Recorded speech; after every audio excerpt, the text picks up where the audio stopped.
For the bare necessities, the simple bare necessities. Hello and welcome to episode 19 of That's a Shame. Wow. I am your host Declan. And I am your host, Isaac. I don't like that we're both the same host there. It makes us sound like those horrid aliens that have two heads. Well, you know the ones. Well, when you start the show, you always say, I'm your host and with me No, is... I don't think I do. I think I say, I'm Isaac and with me. No, listen I don't back. like the word host because with my Catholic upbringing, I just think of bits of wafer. I was so when thinking... you said that, I just picture a big face on a wafer. I was thinking more of those demons that take possession of you. That's the basis of Catholicism, actually, yeah. Oh, yeah, there I we go. went to church the other day for the first time in a really long time. That's a shame, by the way. Welcome back, everyone.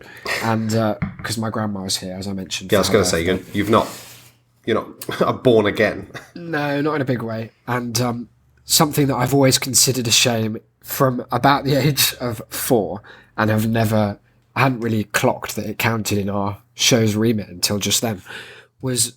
So have you ever been to a Catholic mass first? Several. Again, Right. raised Oh Catholic. yeah, of course, yeah. So you know the communion bit. You get in a line. Here's what happens. You get in a line. They normally play some music. I find at this point the priest likes to inject often if it's not a song. I was going to say a carol. If it's not like a hymn that everyone sings, Yeah. then the priest will often play some kind of cheesy, like happy clappy style song on a CD or something. Right. Or like at this particular church, they had a folk band, which was, I mean, that was a shame. The folk band was a guy playing an out of tune guitar, a boy who was in the middle of his voice breaking, so could sing neither the treble or the rest of the song, and a girl playing a violin, but I mean, I don't think she knew where it was. Oh. And so they were doing that. And normally what happens, for those who don't know, is you line up, you sort of put your palms over each other like a cup, preparing to receive the body of Christ. Let's leave that there. That's another discussion for another time. Yep. And you go forward, you say, body of Christ, priest. No, he says that. I steal his line as well. Priest's like, body of Christ, you're like, amen. He gives it to you, you eat it, you leave. That's life. Now, what some people do, in a deeply, I don't know, I feel like they're getting off on it to some extent, because I can see why it exists, but most people who use it do not suffer the cause to use it. Instead of holding their hands out, they'll just walk forwards with their hands, Put their tongue out. usually behind their back, and they just open their mouth with a little Dreadful. bleh, bleh, and the priest has to like gingerly place this circle of wafer on the flobby, like spit-covered, pulsating pink but with white scum tongue of some aged Catholic, and pretend that that's like part of his job. What's that about? Well, Why do they do it? I don't know. I mean, I've no problem with it because I think that if your entire job is to propagate lies, the least hot take. the least you could do is pop a bit of bread onto someone's tongue. It's horrid though. There's no need for it unless there is like a legitimate reason, like you're disabled to the point that you're unable to, move your hand to your mouth. Then, in which case, I wonder how you lined up in the first place. I thought you were going to say because obviously you're only supposed to take the bread and the wine if you've had your Holy Communion, Oh yeah, that's true. and I never have. So whenever You've been was sneaking dragged. it. No, well, I haven't. This is the thing, is that whenever I've been dragged along to these things by aunts and uncles and whatnot, and you have to go up anyway, is this really kind of patronising, you get a blessing.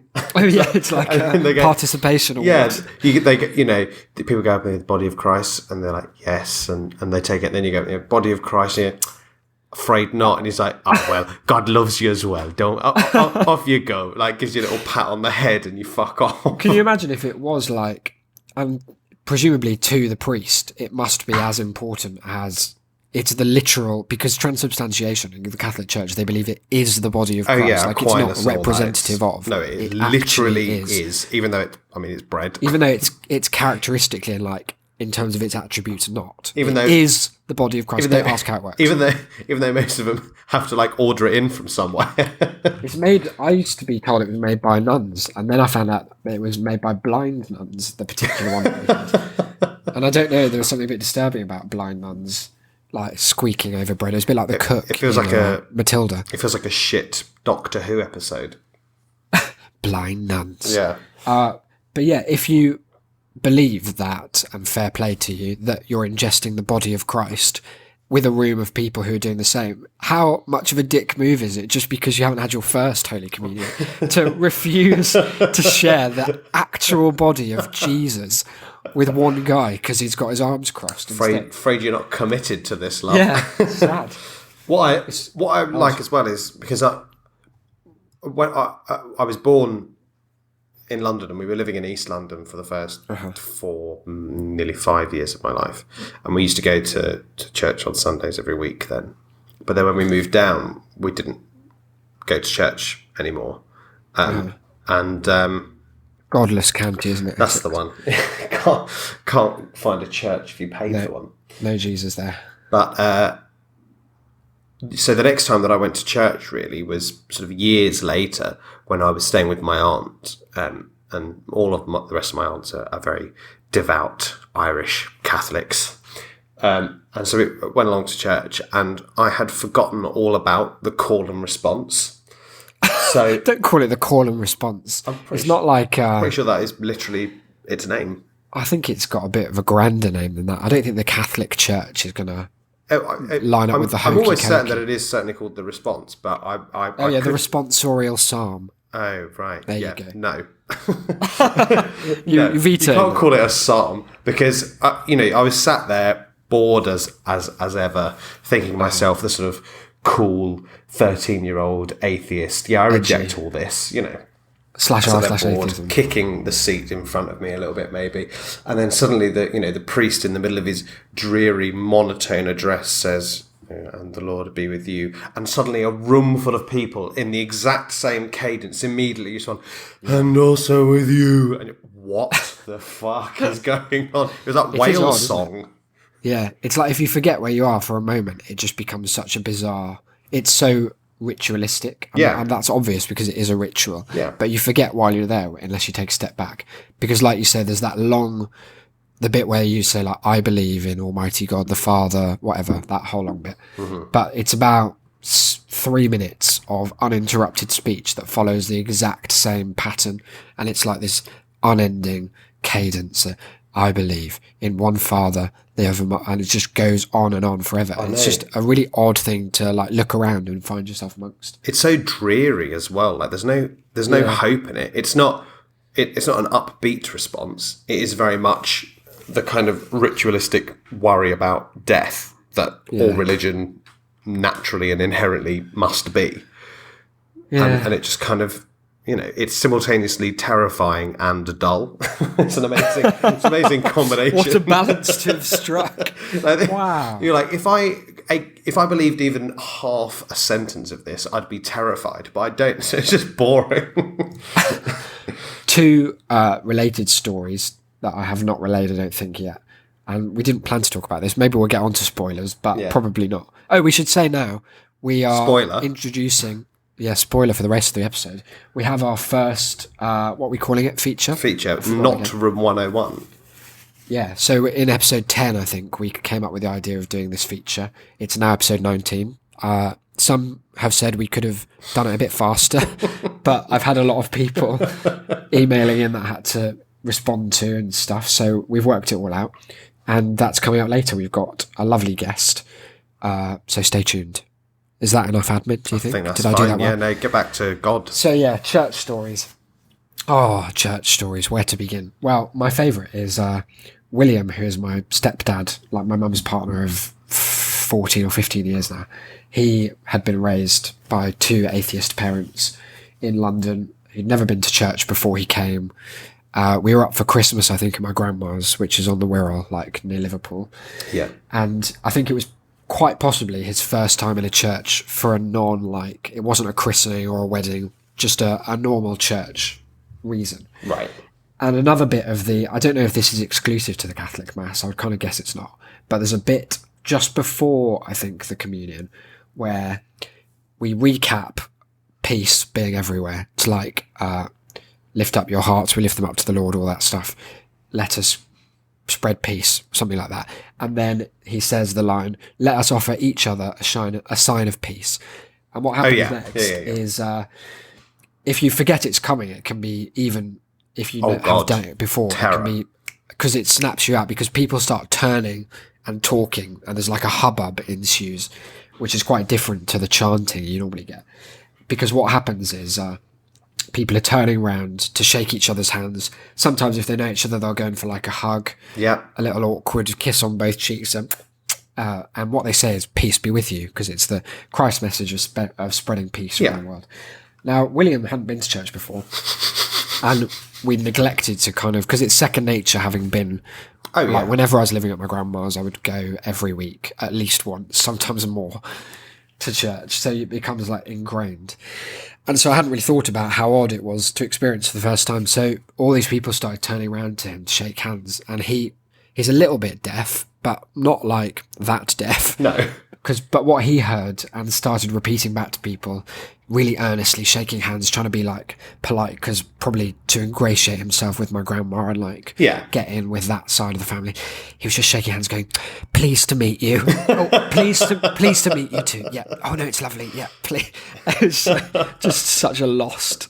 Like, how can he help that situation?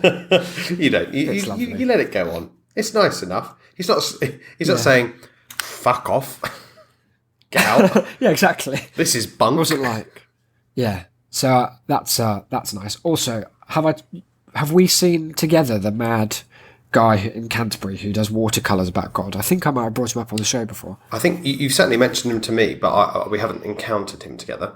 I hope I haven't told this before. It's not really a story, but the context is there's a guy who stands at the end of the high street every so often, and he's this really charismatic speaker. Now that I'm saying this, I do think I've mentioned him before. And he basically talks about, I can't remember what denomination they are. I think they're like fairly new, non-denominational types, spouting on about God. And he does watercolors to accommodate his view and to like put forward his opinion. I have, because he had "this is historical, this is hysterical," was his great line before about Right. pointing to history and then pointing to pictures of monkeys and things. The other day I saw him in town, and he does, to his credit, he opens the floor up for rebuttal. So he says, he gets his wallet out. This is one of his things. I've seen him about 4 times now. He always does this. Reaches into his pocket for his wallet. He says, "I will give you," he looks around the crowd, big crowd, 30 people, something like that. "I will give you £100 right now." The amount changes. Sometimes it's like, I think it's whatever he has on him. Depending on whether it's been a sometimes good he's like- week or not. Yeah, for God. Sometimes he looks in his wallet and is like, "I will give you $1 million pretend dollars if you can." So that's when he's doing badly. He's waiting for his paycheck to come. Yeah. "If you can provide any evidence against the Bible, any evidence for evolution," and stuff like that. And so I always sit back to kind of watch what happens next, because that's where the real fun lies. Yeah. And this guy stepped up to the plate and he launched into a extremely, surprisingly coherent, measured, detailed rebuttal of pretty much everything the guy had said for the last 24 minutes, which ended with, and it was kind of like a historical look at the historicity Yeah. of the Bible, about like the sources, texts from a similar time, and how they say similar things in parts, but then don't have accounts of other Yeah. stuff that the Bible does. And he ended with this, and that's why there is a huge amount of uncertainty about the Bible in academia. And the guy paused for a moment and thought, because he doesn't want to give up the money, of course. Well, no. Who's got $1 million fake dollars to give away? Not him. Not judging by the quality of his As well art as supplies. as well as the entirety of your dignity, belief, and life's work. That's the real kicker. He pauses and he looks down at the floor, and you can see the cogs turning in his head as he just stalls for time, just like doing that kind of patronising thing where he nods. Yeah, no, good point. And he looked up, made eye contact with somehow everyone at once, just looked around the court standing there in front of him, and he looked at the guy and he said, "The Bible is true, and I can tell you why in one sentence. You want to hear it?" And the guy was like, "Yeah, go for it, sure. I'd love to hear it. This is going to change the face of like the whole world." Here we go. And he He said, didn't say God said so.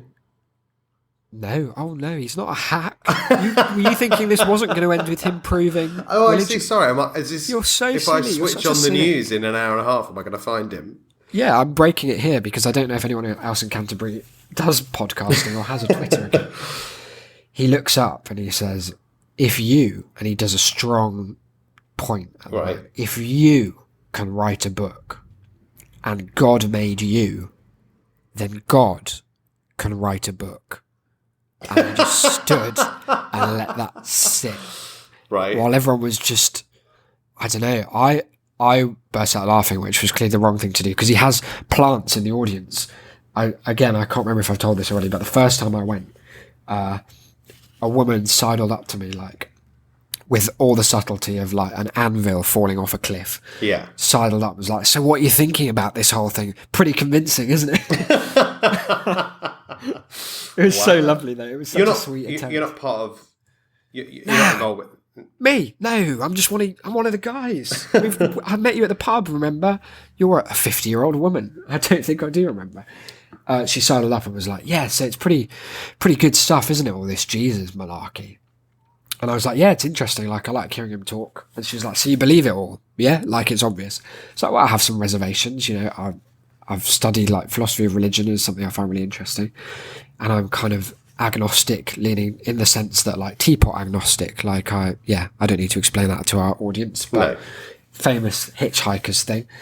And she was like, oh, yeah, okay, well, that's cool. I mean, I guess I'm with you, really, because it is persuasive, but I just need to see more of the evidence.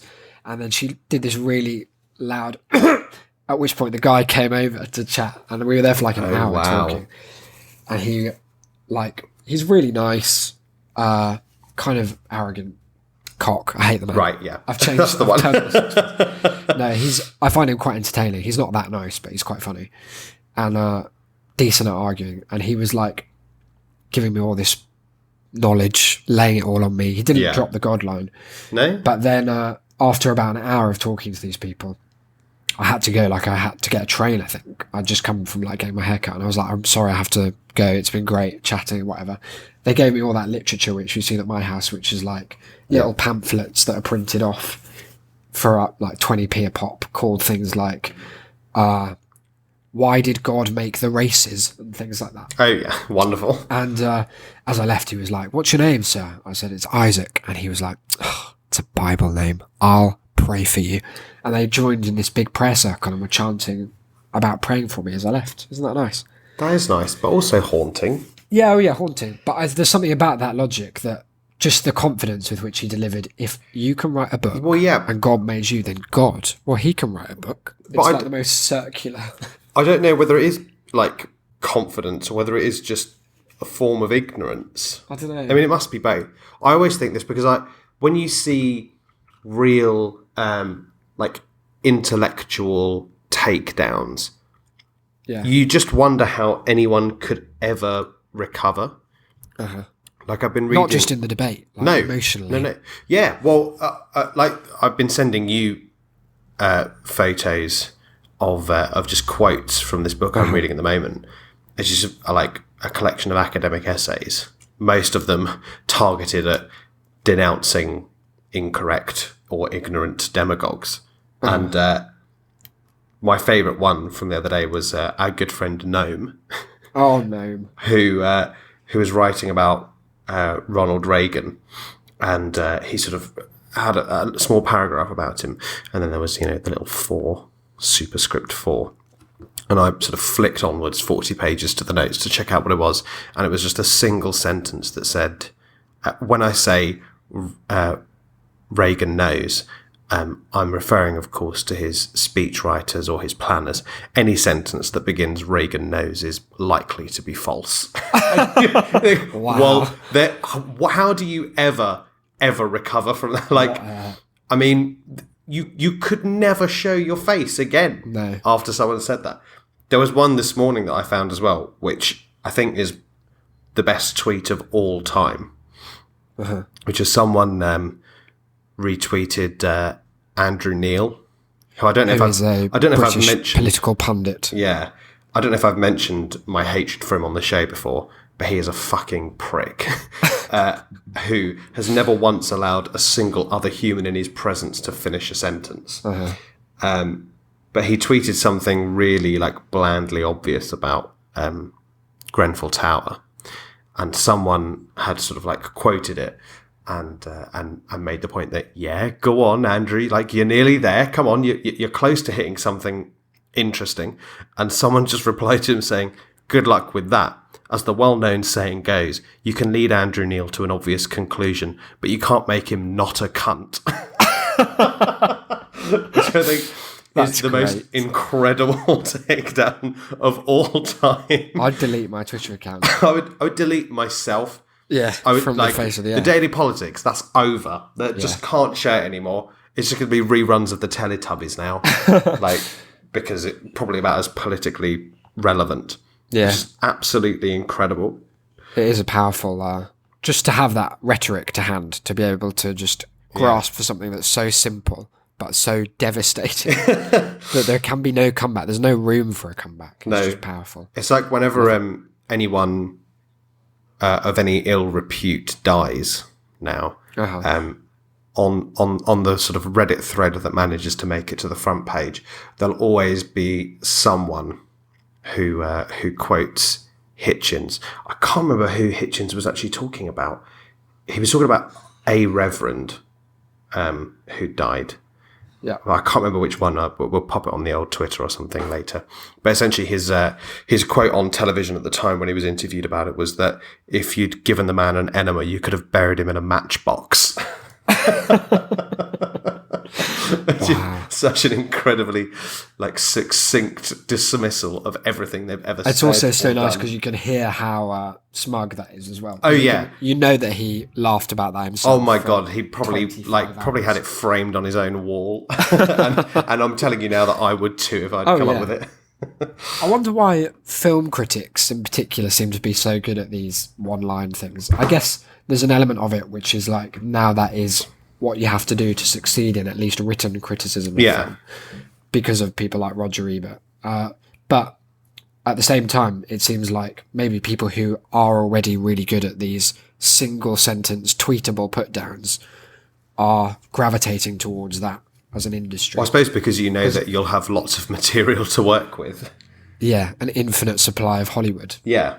Because some of Roger Ebert are just the best lines ever. The barrel one is probably my favourite thing. The one about, is it called Mad Dog Down or Mad Dog Hour? I can't remember. It's some like... Either way, it's a bullshit title. And his review was something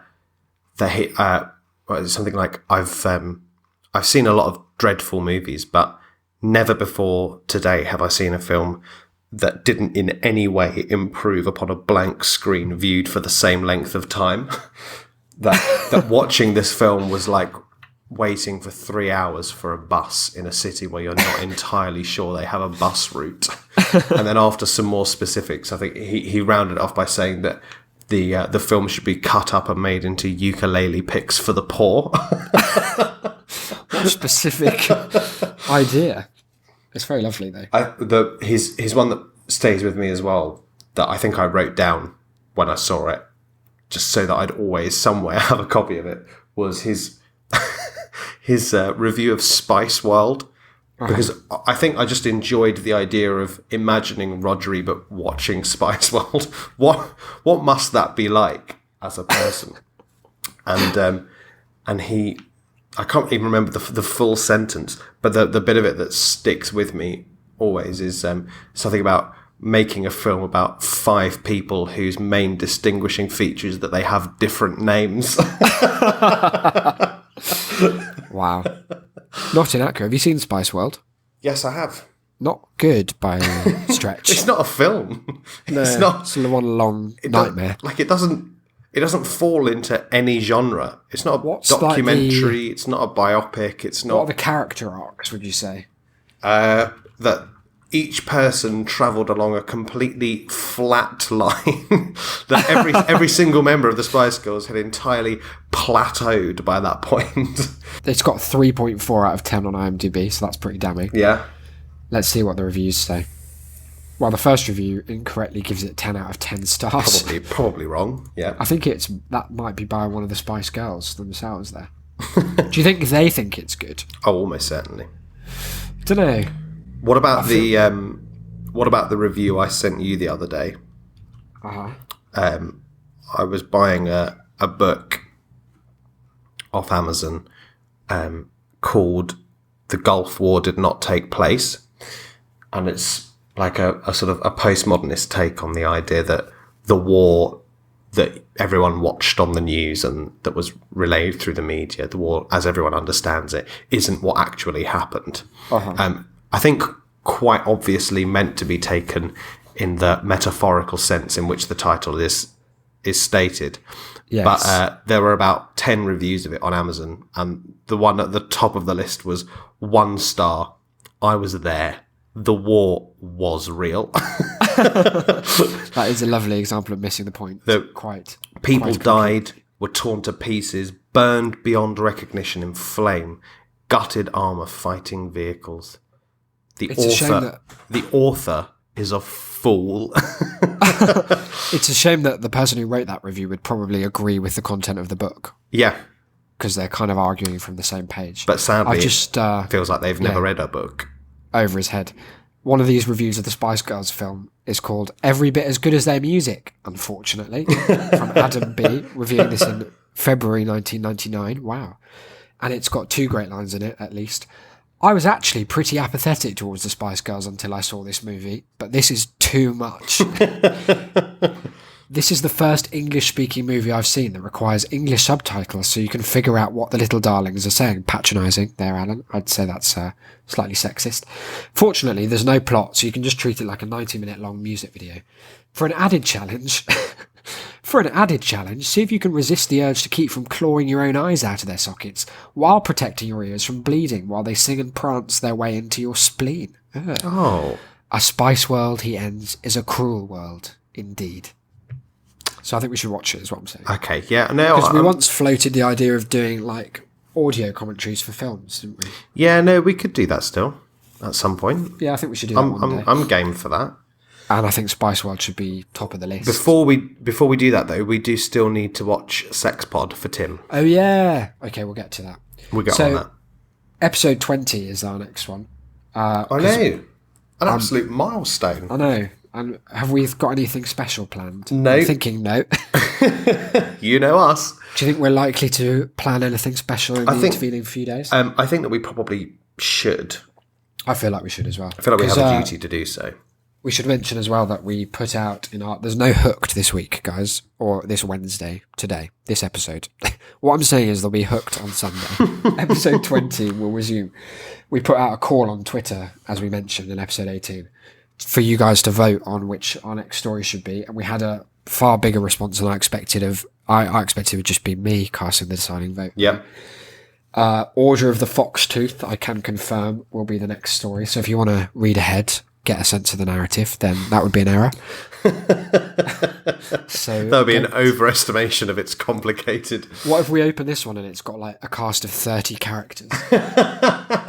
I do like the fact that if it goes beyond 2, we are in some sense scuppered. I'm gonna get like Microsoft Sam to play all the rest.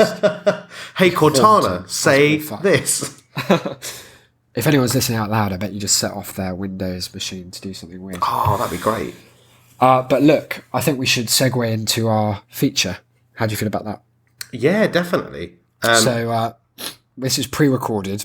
I mean, the whole thing's pre-recorded for you, so it doesn't make much difference. Pre-recorded. Yeah. This is sort of pluperfect podcasting. It is. Imagine that. And, Look at that for a grammatical joke. All I'll say to set it up is that our guest, Amy, sets the bar very high for future guests. We do plan on having more people in future, but let us know what you think of the feature as a concept. We'll kind of hone it. Anything to say to set it up, Declan?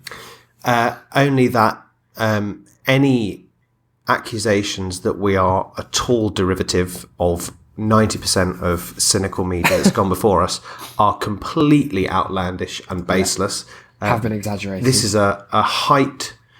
This is the absolute apex of originality. Yeah. In spoken word media. And if God can come up with a feature and God created us, then we invented Room 101. That's the one I'd like to say. Here it is, and we'll see you on the other side. You've not asked me the question that is uppermost in your mind, Winston. You know what is in Room 101. Everyone knows what's in Room 101. Dilly dilly, boom boom boom, shake shake shake. Dilly dilly, boom boom boom, shake shake shake. So here we are. This is a feature. I'm excited. A poorly defined one, an even Well- more poorly organised one. I wouldn't say it's poorly defined. It's just that we defined it so long ago that even to us, the definition is but a dream of a memory. Yeah. So essentially, you may remember, if you were one of the 12 people that listened to episode 8 or whatever it was, that we're starting a feature, as in to say now, You're in it, guys. This is it. All right. wherein we're going to get people who have something they want to plug, something they want to get off their chest, fellow friends of the podcast community, Yeah, I'd say it's more the friends than plugging. other artists, Plugging is incidental. yeah, but also central. Yes, but we don't mention it. No. It's the underlying subtext for why anyone would bother to spend time. Yeah, with us. exactly. That's what we're saying. So this is the inaugural one. We're going to get people on. We're calling this Not Room 101 And explain why. because it's like Room 101, but we don't have the rights.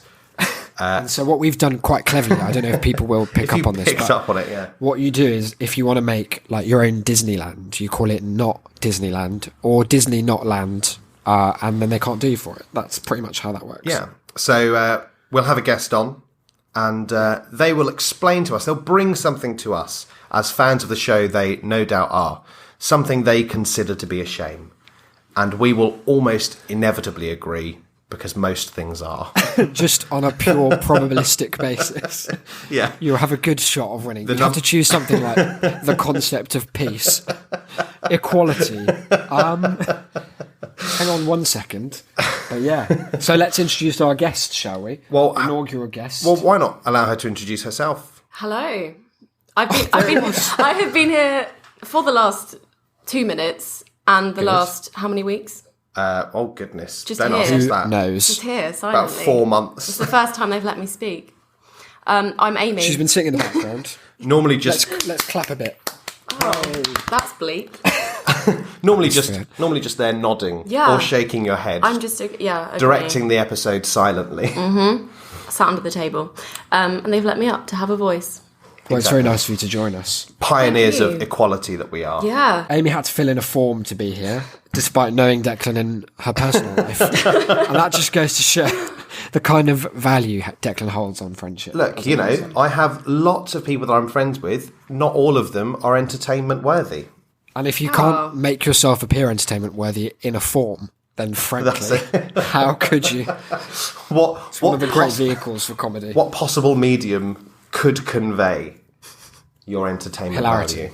So you've brought something for us today. Well, yeah. I you? have something. This is one of those magic of art things where we're pretending that we don't already know Didn't know. exactly what it is. I was just reading through it as you said it. It's like on one of those sort of like BBC daytime shows where they go around to someone's house and they knock on the Surprise door them. and the person opens the door and they're like, "Oh, hi, it's Jamie from the BBC," as if like they haven't already had to go in the house, plan out where they're going to shoot. There's a from. shot from Not behind be the naked. door. Yeah, exactly. Exactly. They're just There's a shot of them opening it Someone from the who's inside. sneaked in the back way, Oh, Keith Chegwin's turned up on my doorstep.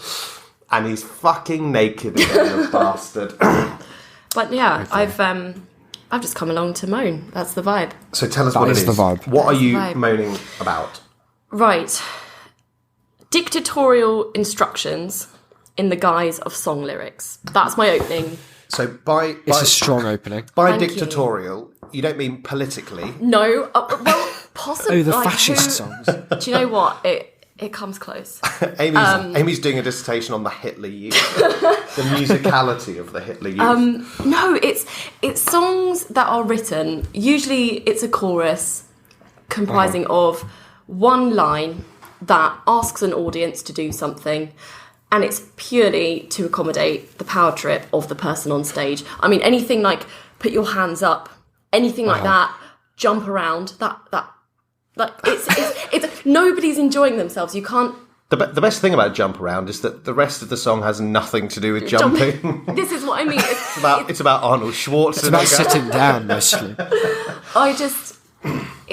Basically, I think it's lazy writing. It's creatively bankrupt, lyrically moribund, And it's written with the artist's fingers crossed that one day it'll be played in an arena, because there's frankly no other environment where it works. I mean, before we go on and agree with you, you're not casting aspersions against that beacon of musical perfection that is Turned Down for What, are you? I would imagine not, just to jump in. Yeah. No, because that isn't telling you what to do. I mean, it's very much an imperative in every grammatical sense. It is. There are a couple of loopholes. What does it even mean, though, Turned Down for What? Is that why it Exactly. Is that why it gets through? Because no one's Because got it's a such clue. an abstract What does it instruction. mean? Yeah, it's not telling a large body of people how to behave. No, or it is, but they don't Subliminally. understand it. Yes, so it's exactly. fine. They've got no idea what's going on. So I suppose for you, I mean, the Cha-Cha slide is the absolute nadir of all art. They've eschewed the So- idea of the verse. do you know It's what? more an instruction manual. I was going to say, do you know a what? pop Honestly, I think that is a grey area because Oh, really? it's not trying not to be instructions. see. They're not shying away from the fact that they have got command of the room. It's just the shamelessness Yeah. of it. So you don't. It's the underhandedness that you don't like It's when they're the- just slipping it in. It's when they can't be bothered to write anything else. And So where do you land on like the Time Warp, for example? That's just no, that's another list of again though instructions. not telling you what to. It's like that's the same situation as like Saturday night. The dance came gonna say, as a byproduct. Every school disco, you Right. hear that dee-dee-da-da-da, Yeah. boom, boom, boom, boom, boom. Everyone knows where they're going. And you remember what happiness is like. So you went sat there as a child, like in primary school, Spitting. and the teacher goes, right, we're going to do the hokey cokey, and you go, here Oh, we we go, fuck. fucking hell. Yeah, okay. Again, though, not shying away from it. It's when it's sort of really slyly. It's laziness. It's filling in for basically people that couldn't write a good enough song to get it. It's such an overt and desperate attempt to be anthemic, and it's written by people who want to stand on a stage and sort of get an idea of how maybe Elbow feel when the violins kick in. I think that's quite generous to the listening tastes of someone who writes "Put Your Hands Up" 85 times in a row. But yeah, I think when a song's good enough, you know, like when we watched it, did you watch the One Love concert?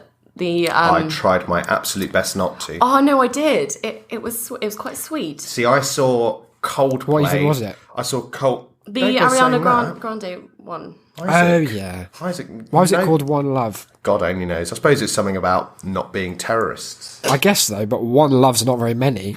They've got one love. It's for murder. For murder. This was not for murder. This was for Coldplay to get up and ruin. Yeah, Don't and for Look Back at Ariana Angel. Grande to plug her like significantly less talented boyfriend to. Yeah. Oh no, is that Big Sean? I don't know. I don't know. I think it used to be. That's my Ariana Grande knowledge. Yeah, I feel like there's not a lot of crossover between Ariana Grande and Coldplay fans. No, well, I don't. Other know. than the fact that they It might was- be parents. It wasn't Mums, even, yeah, It mums. wasn't even all of them. Like there was there was Chris Martin and someone else who sort of stood in the middle of the stage and did a acoustic guitar only cover of "Don't Look Back in Anger." You know, well, Oh, don't that do Coldplay that. song. Don't do that in Manchester. Yeah. Like literally, you can't do "Don't Look Back in Anger" without drums anyway. Because As a- everyone knows Yeah. that's the best bit. As a side note, I'd be interested to hear your thoughts on Liam Gallagher because I feel like you will love or hate him. What about Liam. Both of you. Disappointingly, I find it quite hard to hate Liam Gallagher just because I agree.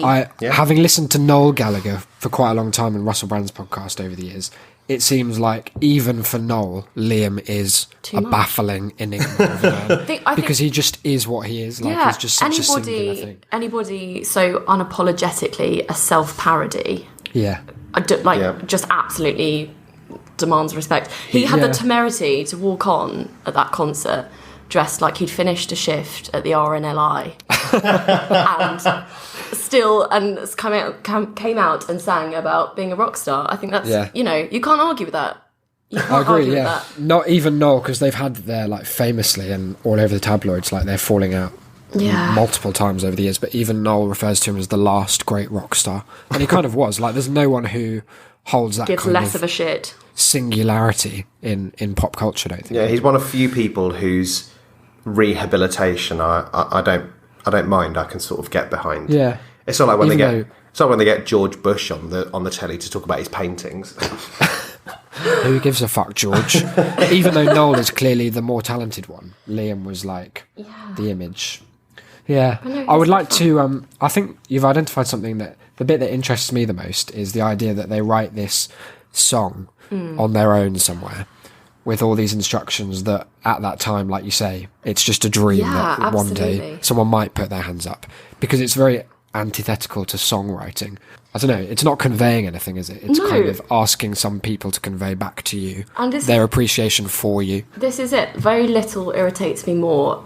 Taylor Swift speaking in her songs comes close.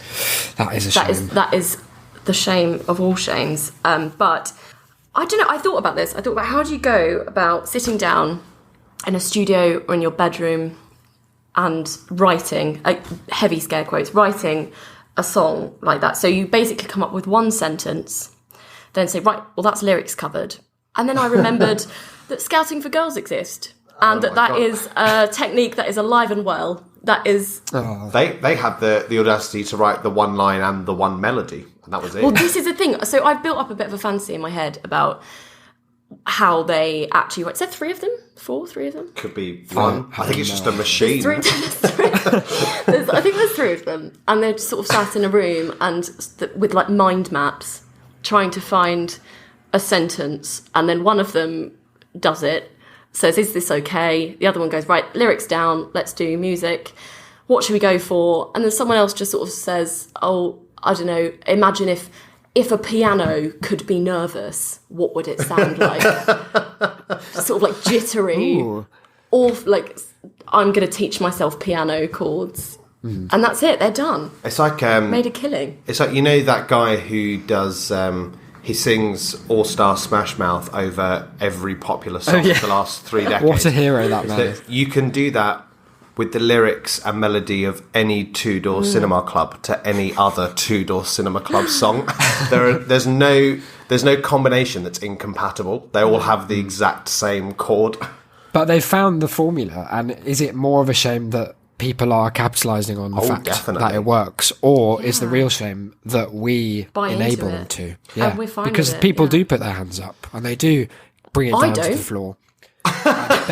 I Amy's mean, cut we've never off met. her own I'm gonna hand. bet in all of our lives, I'm sure there has been some point where we followed the instructions mindlessly, perhaps drunkenly. I don't know, of a it's song. my I mean, I silent know protest. It's my little Isaac, middle finger to the man. Isaac, I know that you and I certainly I actually create my own put your hands up moments in popular songs, because 212 doesn't have one. It No. should have had. Isaac and I actually end up wherever we are and whatever the song is, doing the hand jive from Greece. Oh yeah, And that makes you better people than most. That's it's a excellent. good.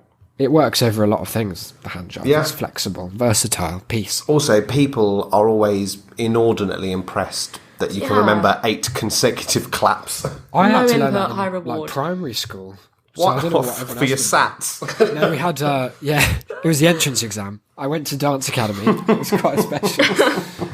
No, we did a dance club or something at my primary school when we were like year 3. And I think we were mandatorily involved in it, because I can't imagine wanting to have joined it as an 8-year-old. But yeah, I think we learned the hand jive, and Hand that was jive class. about it. Yeah, that was basically, that was the remit. That's yeah, strange. I don't know. We had a hacker class once. Oh, right. Yeah. For how long? Maybe an hour. However, how long can you keep children's attention span? 15 minutes. yeah, It was a that's the one. 15-minute class. It felt like an hour. You could probably keep it for longer if a lot of what you're asking them to do is stamp and Shout. scream. Yeah. Yeah, stick your tongue out. at Not people. to trivialise that, but that is most of what it is. So, yeah, it was I guess it lovely. boils down to it. Yeah, That's kind of screaming and eye bulging. yeah. Have you seen all those funeral videos of hackers being done? No, I've seen Yes. wedding ones. Slightly more That's the happily. opposite. How versatile is the hacker? Isaac's in a darker part of the internet than you. Yeah, it's Is a it the great- same hacker that you do at every one? Yeah, Because then they've worked similarly, like Two Door Cinema Club. They've just created one thing that works for formula. every scenario. So So do you hate the hacker as well, Amy? I'm fine with the hacker. Okay. Yeah, You don't that's draw the line okay. That's is what it is. it's again shamelessly the same routine over and over again. They're not trying to Absolutely pretend fine. it's something more. They are not. No, they are not being. They're not creatively lazy. That's what it is. And basically, I thought I've spent $9,000 a year on learning how to point evidence explanation really well, because that's pretty much what The an old English. PQC. That's an English degree, guys. So What's the Q? the Quote, yeah. quote, comment. We or had point, PE evidence, just explain. so that boring teachers could appear funny when they say P all over the page. Oh Yeah. no, that's Point sad. evidence explanation. That could be a whole other feature. What I of liked, tragedy. what I liked the about worst. my English Acronyms. degree is that they like to pretend, because I mean, university writing is different from A-level writing, but it's not inordinately much. different, and so they really like to be like, no, you don't have the PQC structure here. We don't abide by that. And then you're like, so how do you need to do it? And you go, well, obviously each paragraph should start with an explanation of what it is you're going to say. You're going to need to back that up with some evidence from the text, obviously, and then after that, you should probably elaborate on what it is that you've said. But everything you've just said doesn't fit Oh to right. an acronym. Is that- oh right. Oh okay. Sorry Yeah. about the background noise. Yeah. What was that? Time. My phone went very straight. Were you getting a song on?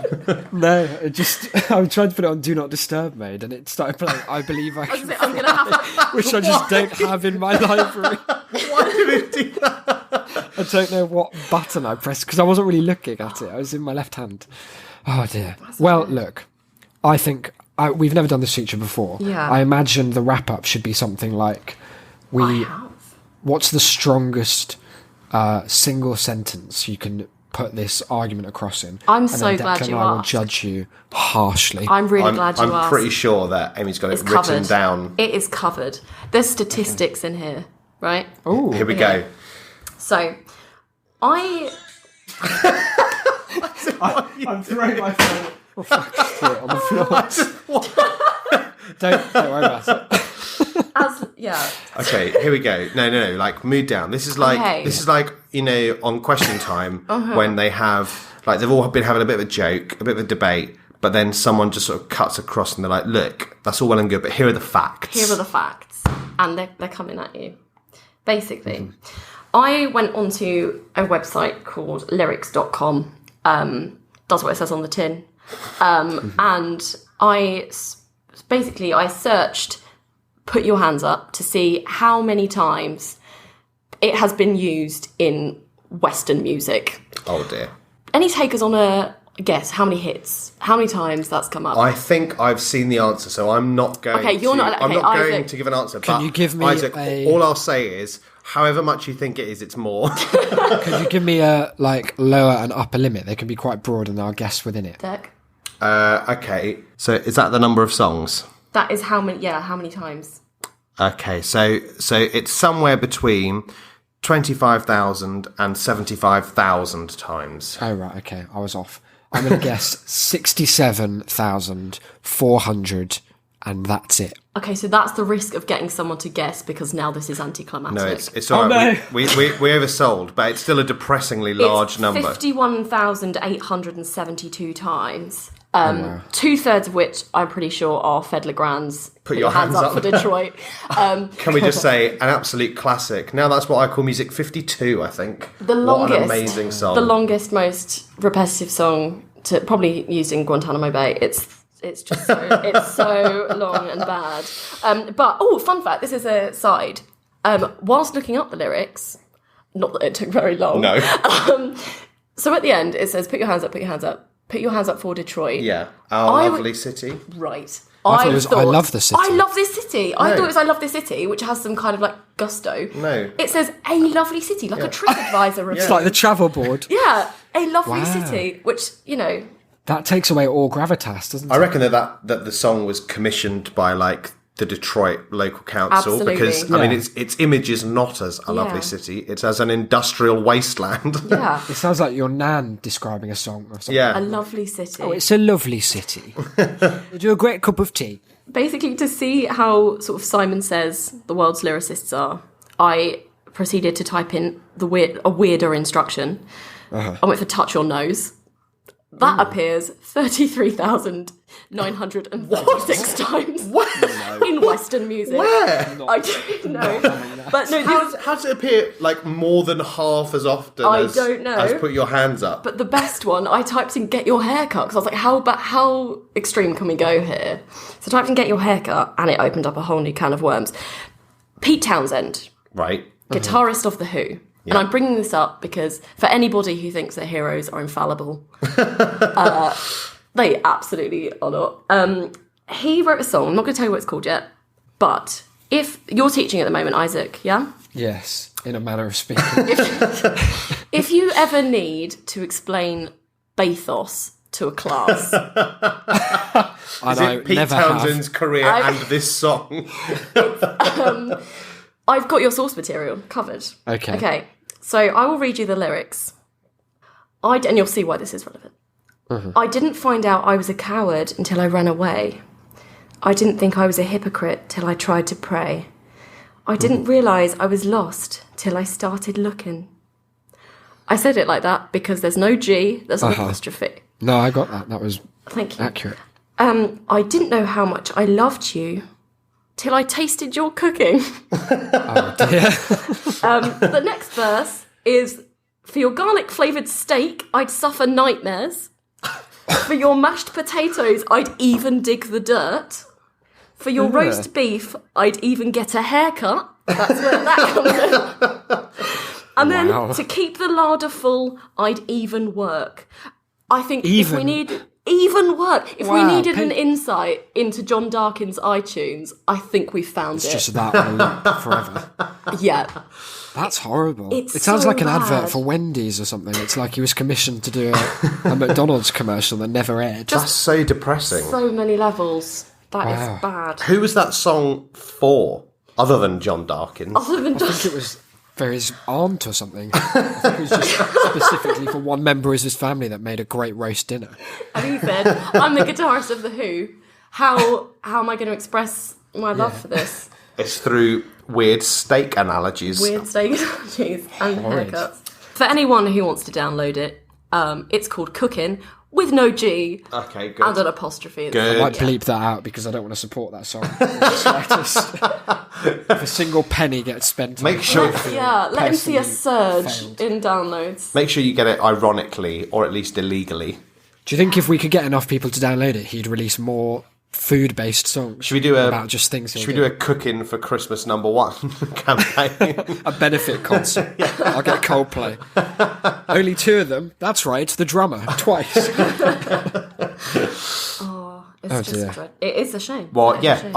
I think that I'm fully going to throw my hat into the ring of dictatorial song lyrics are a shame.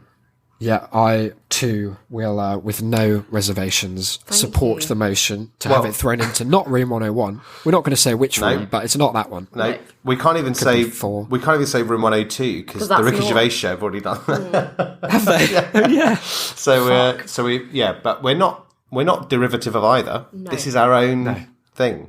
But congratulations, Amy. Thank you. First guest. Our first successful guest. Yeah. We'll have to do like some tracking system, but imagine if I knew how that Bothered. would work.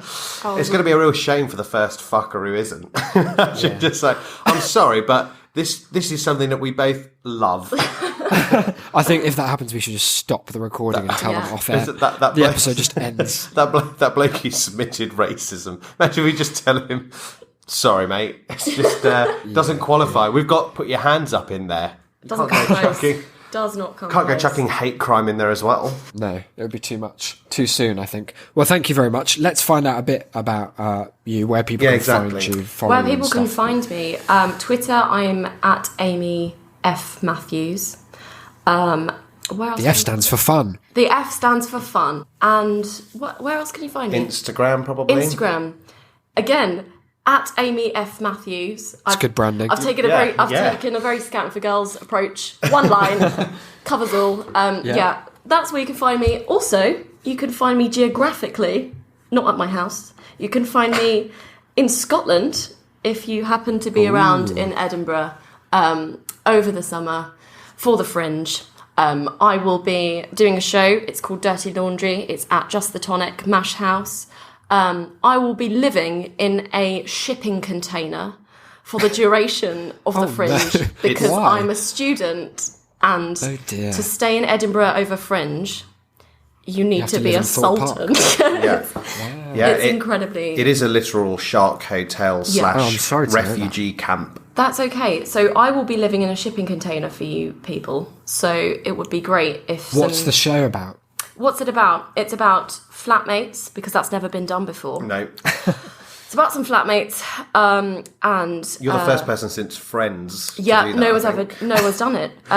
It hasn't been covered by Zoe Deschanel and some Americans. No, don't worry about that. Or Josh Widdicombe at any point. 80% of all like amateur Yeah. theatre. Don't worry about that. Exactly. So I thought I'd go kind of like you guys, a really brand new format. Yeah, that's us. It's never Oh, yeah. been seen before on No. Dave. We're all going to get originality awards in the post any day now. So I'm basically, it's two people. One of them's me. And it's basically, two flatmates live together, and it transpires that one of them, the guy, is cross-dressing.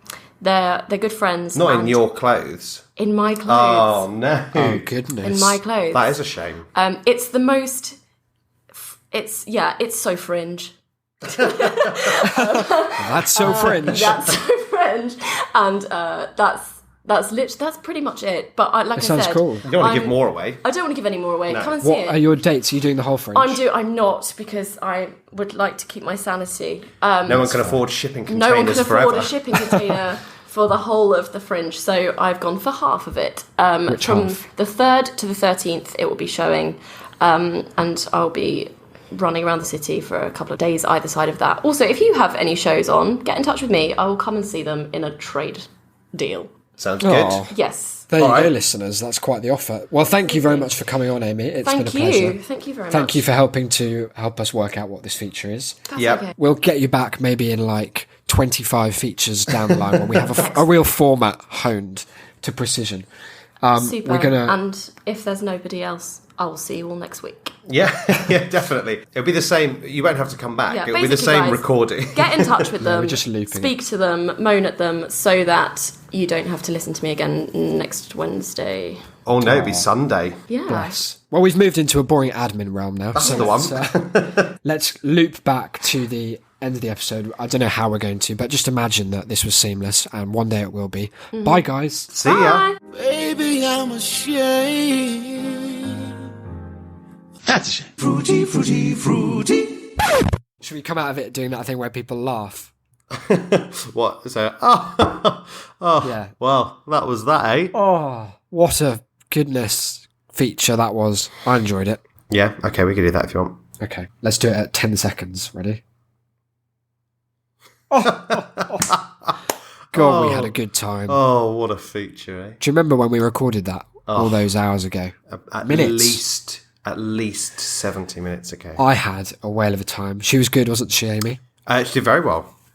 I mean, Very that sounds, accurate. again, really patronising. We sound like that IMDb reviewer of the Spice Oh, I World. didn't mean to. She was No, good. but no, the yeah. line about the RNLI, I just edited it and it made me laugh organically 3 times in a row. Well, there So you go. Then what more do you want? But yeah, no. Go and see her Edinburgh show. Yeah, make sure you do. Follow her on her social media, Amy F. Matthews.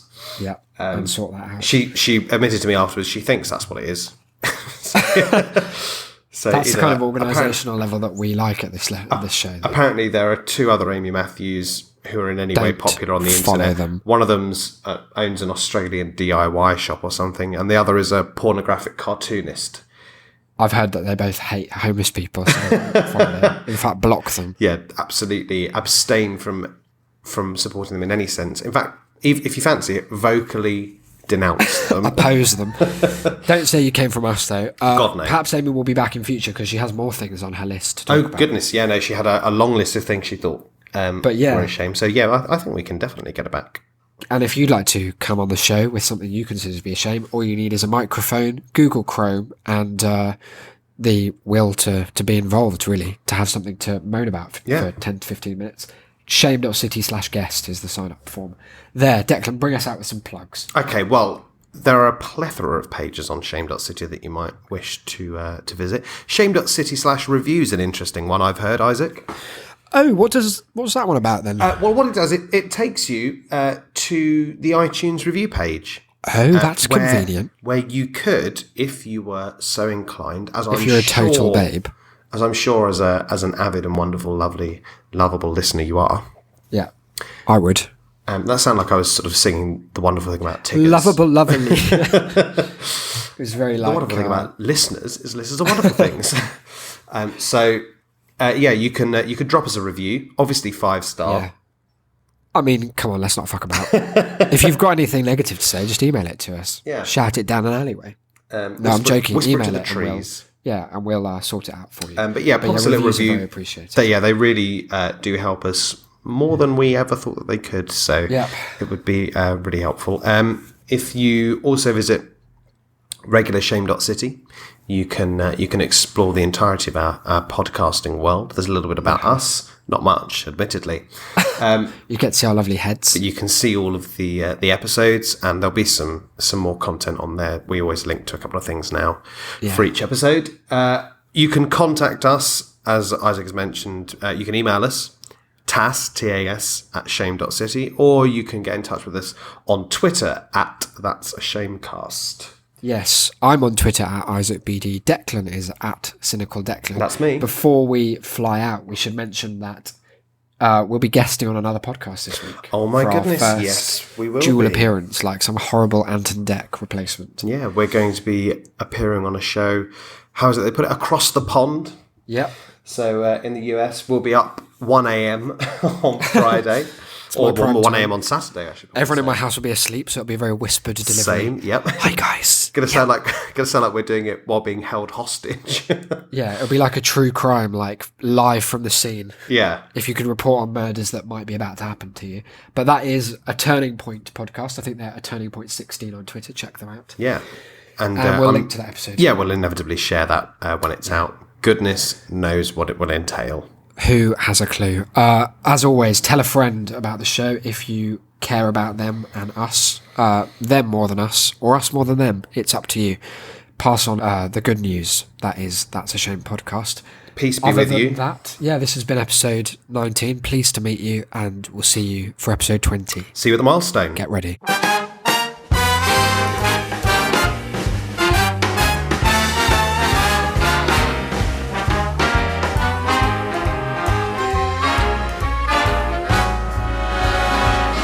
Look for the bare necessities, the simple bare necessities.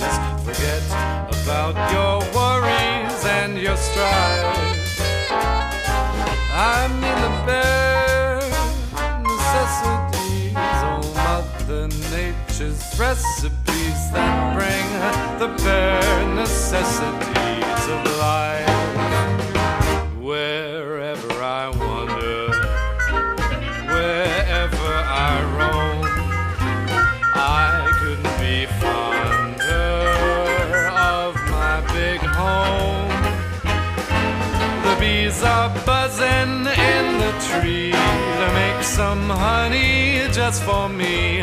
The bare necessities of life will come to you.